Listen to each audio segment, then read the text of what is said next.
Hello everyone, this is your Preeti ma'am and today we are going to discuss chapter 11 of class 4, that is the earth and its neighbors.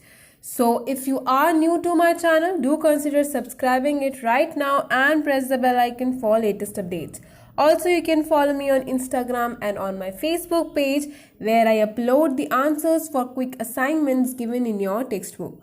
So now, without further ado, let's start with today's class.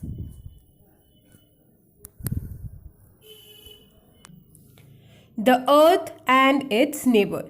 So total, how many planets are there in the solar system? So there are 8 planets in the solar system that orbits around the sun. So the Earth is one of those 8 planets orbiting the sun. जो अर्थ है वो भी उन्हीं 8 planets में से एक है जो कि सूरज के इर्द गिर्द घूमते हैं. But it is different from other planets because it has life. But ये दूसरे प्लैनेट से डिफरेंट कैसे हुआ? बिकॉज ये एक ऐसा प्लैनेट है जिसमें लाइफ पॉसिबल है. It has many heavenly neighbours, late us know about them. तो इसमें इसके बहुत से नेबर्स हैं, तो उनके बारे में अभी हम पढ़ेंगे इस चैप्टर में.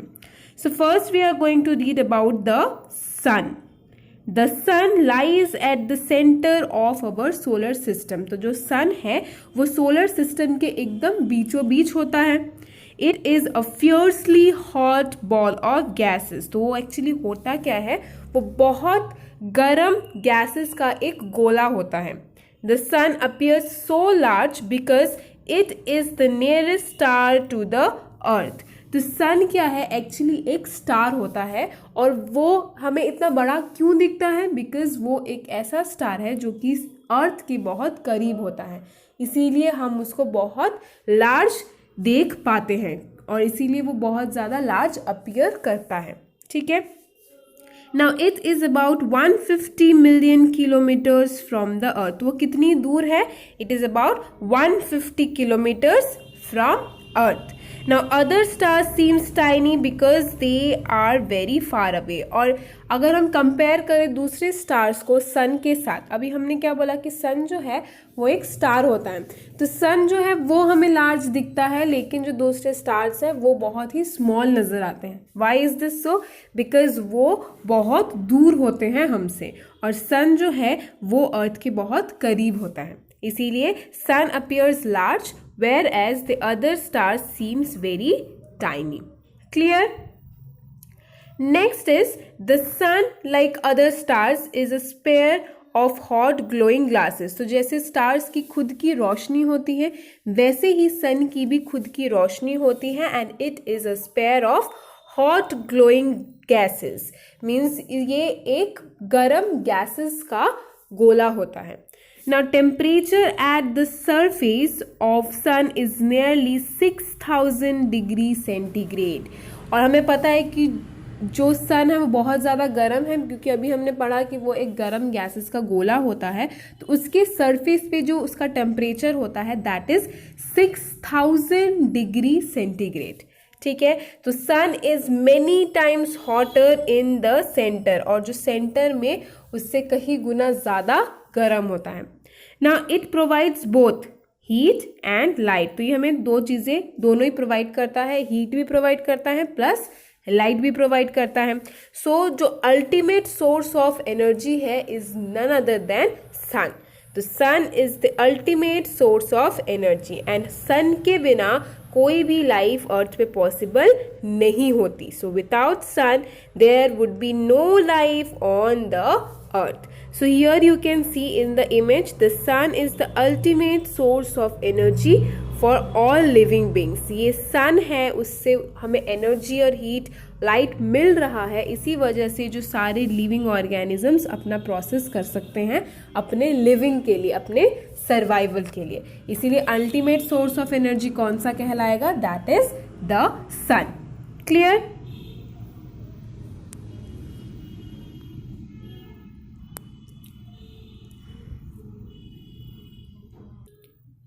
Now let us discuss about our planet, that is the earth. So the earth is our home world. It is a beautiful planet. It has land, water, mountains, plains, but it has not always been seen like this.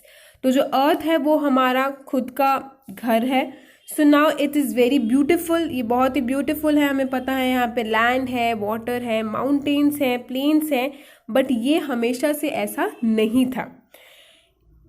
It was born as a huge ball of dust and hot gases. ये initially इसमें क्या थे, इसमें बहुत सारे एक dust थे और इसमें हॉट गैसेस थे. मीन्स ये बॉल ऑफ डस्ट कह सकते हो एंड हॉट गैसेस कह सकते हैं. So for million of years it kept on spinning. For million of years वो क्या करता रहा, वो स्पिन करता रहा.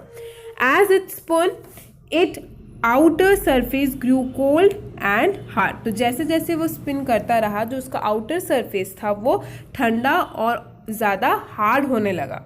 सम गैसेस एस्केप्ड. कुछ गैसेस एस्केप हो गए, मीन्स कुछ गैसेस यहाँ से चले गए या they have just got escaped. While some were trapped inside. और कुछ गैसेस अंदर ट्रैप्ड हो गए. ठीक है. As a result its outer surface become hard and the hot molten material remain in its core. इसी वजह से जो इसका आउटर सरफेस है वो हार्ड है और जो इसका इनर कोर है वो हॉट एंड मॉल्टन है. बिकॉज कुछ गैसेस क्या हो गया, एस्केप हो गया एंड कुछ गैसेस जो हॉट गैसेस थे वो कुछ अंदर ही ट्रैप्ड रह गए. तो इसी वजह से जो कोर है वो हॉट मॉल्टन मटेरियल से बना हुआ है और जो उसका आउटर सरफेस है वो बहुत ज़्यादा हार्ड है. Clear. Now after a period of million of years life was originated on earth. और बहुत सारे सालों के बाद, मीन्स मिलियन ऑफ ईयर्स के बाद यहाँ पे लाइफ ओरिजिनेट हुए.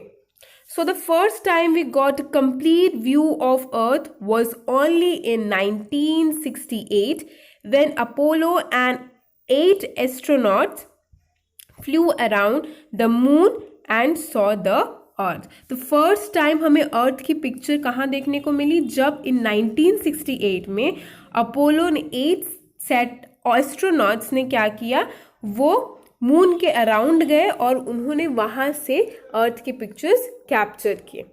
Clear. Now the outer layer of the earth is called the crust. तो सबसे आउटर लेयर क्या है अर्थ का, दैट इज द क्रस्ट. तो अभी हम जो पढ़ने वाले हैं that is nothing but the structure of the earth. तो यहाँ पे आपको स्ट्रक्चर का एक पिक्चर दे दिया गया है कि जो सबसे बाहर वाला जो सरफेस है that is called the crust. Now it is a thin layer of mostly solid rock. It includes the soil. तो ये इसमें इस क्रस्ट में एक्चुअली क्या प्रेजेंट है, इसमें मोस्टली जो रॉक्स के एक थिन लेयर प्रेजेंट है और इसमें सॉइल प्रेजेंट होता है, मीन्स क्रस्ट वाले लेयर में. नेक्स्ट जो है the mantle lies below the crust and is made up of very hot rocks. उसके बाद जो है that is the mental. This is the second layer. ठीक है. क्रस्ट के जो नीचे है दैट इज मेंटल और इसमें बहुत गर्म रॉक्स प्रेजेंट है. Sometime this not liquid oozes come from cracks. Sometimes this hot liquid oozes comes from the cracks. This is called volcano and the hotter molten rock is called lava. ठीक है. तो कभी कभार क्या होता है कि ये जो हॉट लिक्विड है वो इनसाइड से मेंटल के थ्रू बाहर निकलता है अर्थ के सरफेस पे, जिसको हम कहते हैं वॉल्केनोस. और ये जो हॉट मोल्टन रॉक बाहर आए on the surface of the earth those are called lava. ठीक है. सो इस पिक्चर में अगर हम देखें तो यहाँ पे क्या हो रहा है, this is the volcano and this part that is the hot rocks are called the lava. Clear. अब मेंटल के नीचे क्या है, below the mantle lies the core. इसके नीचे है core. Now it is the inner most part of the earth. The inner core is solid while the outer core is liquid. तो उसके बाद जो है दैट इज द कोर. तो ये जो है ये बिल्कुल इनसाइड वाला मीन्स एकदम इनर मोस्ट पार्ट है अर्थ का. और जो इनर कोर है वो सॉलिड होता है, वेयर एज जो इसका आउटर कोर होगा that is the liquid. So this these are the three layers of structure of earth. सबसे पहला that is the outermost layer is the crust, उसके बाद आएगा मेंटल, और सबसे इनर मोस्ट जो है वो है कोर. तो उस कोर को हमने दो पार्ट्स में डिवाइड किया है, that is the inner core and the outer core. Inner core क्या है? इनर कोर सॉलिड है एंड आउटर कोर लिक्विड है. Clear with this? Now let's move on to know about the movement of the earth. तो movement कैसे हुआ?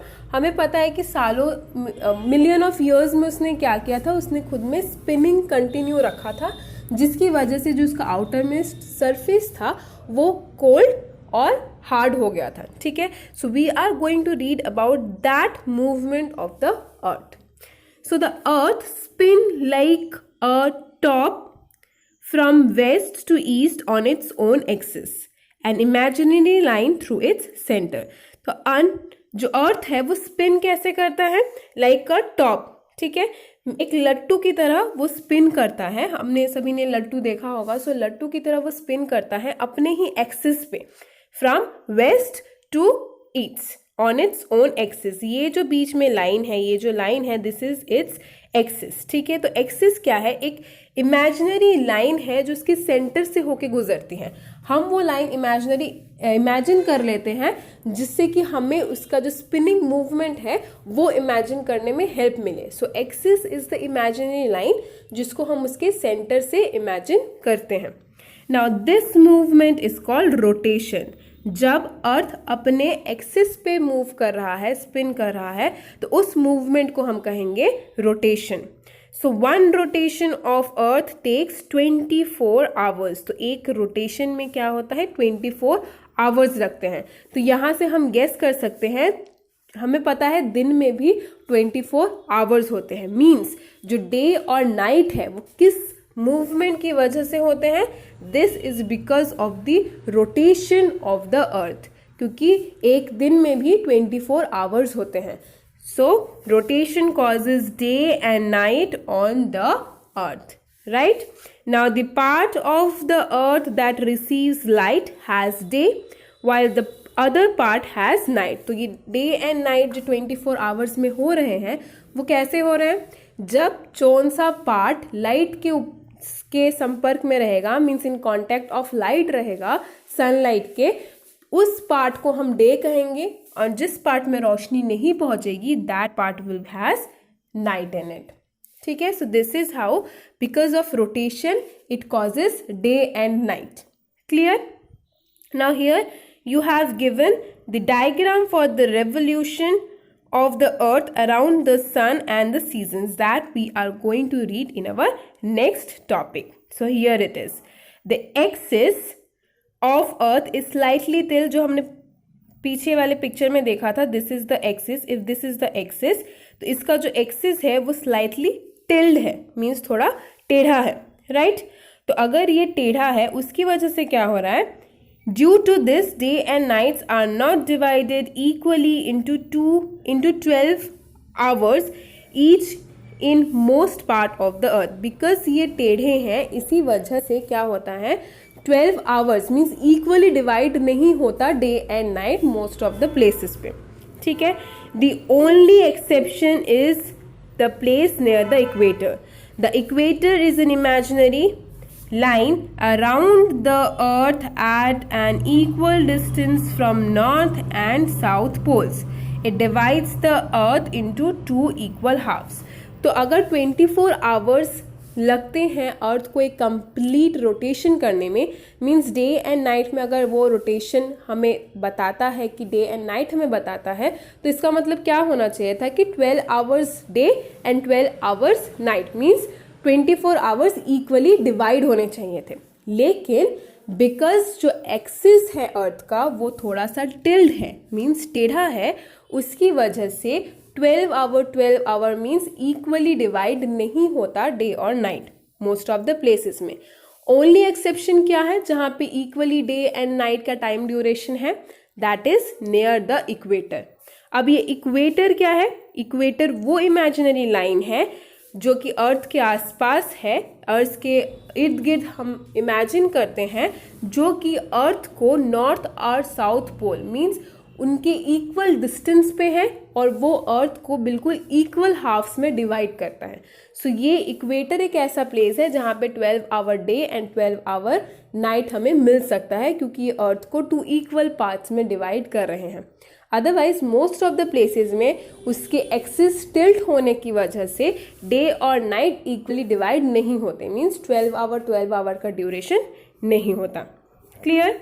Now the upper half between the equator and the north pole is called northern hemisphere, and the lower half between the equator and the south pole is called southern hemisphere। तो हमने देखा कि equator क्या करता है, वो अर्थ को 2 equal parts में डिवाइड करता है, नॉर्थ और साउथ पोल के बीच में वो लाइन होती है। ठीक है, सो जो हाफ इक्वेटर से उसके नॉर्थ पोल तक जाएगा that will be known as northern hemisphere, और जो इसका लोअर हाफ होगा that is between the equator and the south pole, वो होगा सदर्न हेमिस्फीयर। ठीक है, सो ये हो गया जो 2 हाफ्स थे उसके क्या नाम हुए। जो नॉर्थ के साइड का हाफ होगा that is the northern hemisphere, और जो साउथ के साइड का हाफ होगा that will be the southern hemisphere. Now the earth moves around the sun on its orbit. हमें क्या पता है कि अर्थ जो है वो सन के इर्द गिर्द घूमता है अपने ऑर्बिट पे, right. So that movement is called revolution. Means जब अर्थ क्या कर रहा है, सन के अराउंड घूम रहा है, तो उस मूवमेंट को हम कहेंगे रेवोल्यूशन। और रोटेशन क्या था, जब अर्थ अपने ही एक्सिस पे घूम रहा था उसको हम कह रहे थे रोटेशन। ठीक है, अब रोटेशन के लिए कितना टाइम लगता था, 24 hours. And what about the revolution?